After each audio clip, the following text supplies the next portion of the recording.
An actress who starred in the hit medical drama House nearly appeared in another beloved TV series, Sex and the City, as Carrie Bradshaw. Carrie Bradshaw and Sarah Jessica Parker are inseparable at this point, and it's hard to imagine anyone else taking the lead role in the groundbreaking and timeless HBO series.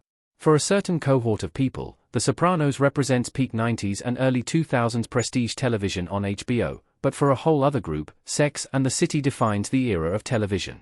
While House may not have quite the cultural cash as Sex and the City, it's not too far off and is generally ranked among the greatest medical dramas ever. It's a fun game to play. If you were an actress in the late 90s and early aughts, would you rather star in a raunchy prestige romantic comedy drama like Sex and the City or in a massively popular network TV series like House? They both have their advantages, and while most people would never have the chance to be a part of two major shows like this, one actress nearly did. House's Lisa Edelstein was signed on to play Carrie Bradshaw in Sex and the City. Edelstein would have gotten the role if Sarah Jessica Parker refused it. Lisa Edelstein as Lisa Cuddy in a red suit looking serious in House, MD. Lisa Edelstein, who plays Dr. Lisa Cuddy on House, was also signed on to play Carrie Bradshaw in Sex and the City at one point, via Vanity Fair.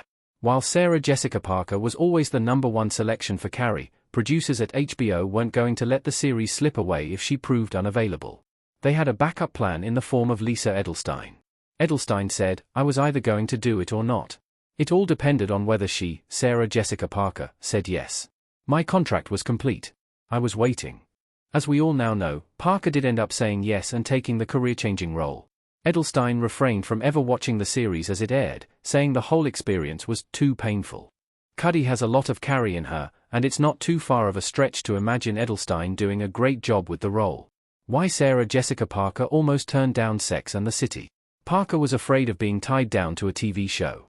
It's strange to imagine why Sex and the City would be waiting on Sarah Jessica Parker at all. Carrie Bradshaw seems like the role of a lifetime.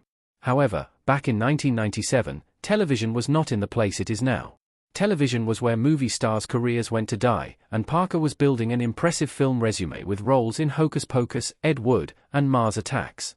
Going to television probably felt like a step down. Parker said, "Do I really want to go back to making a television series when I'm maybe held hostage signing a long-term contract?" HBO was also known for being a place with mature-rated content, including foul language and nudity, which Parker was not keen on doing. She said, Kevin Huana was Parker's agent at the time and, therefore, gets some credit for putting Parker in the role. Darren Star is the creator of Sex and the City, and he clearly listened to Parker's concerns because she is the only one of the four main actresses who had 0 nude scenes, thanks in part to the no nudity clause in her contract.